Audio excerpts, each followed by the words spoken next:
SIR যে ফিতনা আমাদেরকে হতাশায় ফেলে দিয়েছে, এগুলো এক একটা ফিতনা, এগুলো আল্লাহর পক্ষ থেকে আমাদের জন্য আযাব, এগুলো আল্লাহর পক্ষ থেকে আমাদের জন্য শাস্তি। এই শাস্তিগুলো কেন এসেছে? কারণ আমরা কোরআনকে বর্জন করেছি, কোরআনের সঙ্গে আমাদের সম্পর্ক নেই। কোরআনের সঙ্গে সম্পর্ক ছিন্ন করার কারণে জালেম শাসক আল্লাহ পাঠিয়েছেন।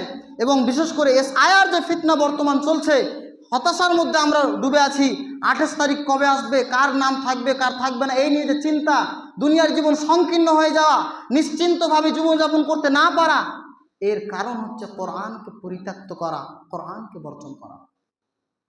আপনি নিজেকে প্রশ্নবিদ্ধ করুন, আপনি কোরআনের সঙ্গে কতটা সম্পর্ক গড়ে তুলেছেন, কোরআনকে আপনার জীবনে কতটুকু মেনে চলেন, কোরআন পারিবারিক জীবনে কতটুকু আপনি অভিভাবক হিসাবে মেনে চলানোর চেষ্টা করছেন, একটু নিজেকে প্রশ্নবিদ্ধ করুন।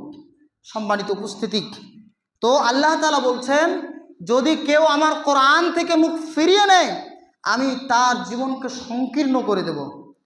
ওয়া নাহশুরুহু ইয়াওমাল কিয়ামাতি আমা, এবং আমি তাকে কিয়ামতের দিন অন্ধ করে উঠাবো, তাকে অন্ধ করে উঠানো হবে। ক্বালা রাব্বি লিমা হাশারতানি আমা ওয়া ক্বাদ কুনতু বাসীরা, কিয়ামতের দিন সে ব্যক্তি তখন বলবে, হে আল্লাহ, আজকের দিন আমাকে এমনভাবে উঠানো হলো কেন? আমি তো দৃষ্টি সম্পন্ন ছিলাম, আমি তো দুনিয়াতে দেখতে পেতাম, ভালো দেখতাম, অথচ আজকে আমাকে অন্ধ করে কেন উঠানো হলো? ক্বালা কাযালিকা আতাতকা আয়াতুনা ফানাসিতাহা ওয়া কাযালিকাল ইয়াওমা তুনসা। আল্লাহ তাআলা তার প্রশ্নের জবাবে সেদিন বলবে যে ঠিক এই রকমভাবেই আমার আয়াতসমূহ, কোরআনের যে বাণী, সেগুলো তোমার কাছে পৌঁছেছিল, কিন্তু সেগুলো তুমি ভুলে গিয়েছিলে, আজ ঠিক সেইভাবে তোমাকেও ভুলে যাওয়া হবে। সম্মানিত উপস্থিতি, সেই দিন আল্লাহ তাআলা বিচারের মাঠে যদি আমাদের ভুলে যান, আমাদের দিকে যদি না তাকান, আমাদেরকে যদি অন্ধ করে উঠান, আমাদের কি কোনো নিশ্চয়তা আছে? আমাদের কি কোনো কিঞ্চিত পরিমাণ আশা আমরা করতে পারি যে জাহান্নাম থেকে আমরা বাঁচতে পারবো? কেউ আমাদের বাঁচাতে পারবে? পারবে না। সুতরাং এই দুনিয়াবী জীবনেও যদি আমরা অশান্তি, হতাশা, টেনশন এসব থেকে মুক্তি পেয়ে নিশ্চিন্তে আমরা জীবনযাপন করতে চাই, স্বস্তি জীবনযাপন করতে চাই, নিরাপত্তায় বেষ্টিত হোক আমাদের এই জীবন, এই কামনা যদি আমরা চাই, তাহলে অবশ্যই আমাদের কোরআনের সঙ্গে সম্পর্ক রাখতে হবে। এবং আখিরাতের জীবনেও যদি আমরা মুক্তি পেতে চাই, তাহলে কোরআনের সঙ্গে আমাদের সম্পর্ক রাখতে হবে, কোরআনের দিকে আমাদেরকে ফিরে আসতে হবে। এছাড়া বিকল্প কোনো আর পথ নেই। সুতরাং এই যে রমজান মাস, তার যে এত সম্মান, তার যে এত মর্যাদা, এর পিছনের মূল যেটা কারণ, সেটা হচ্ছে কোরআন। এই কোরআনকে আমাদের জীবনের কেন্দ্রবিন্দুতে রাখতে হবে, কোরআনকে কেন্দ্র করে আমাদের জীবন পরিচালনা হবে। ব্যক্তিগত জীবন, পারিবারিক জীবন, সামাজিক জীবন, জীবনের প্রত্যেকটা ক্ষেত্রে কোরআনকে ফলো করে আমাদের চলতে হবে।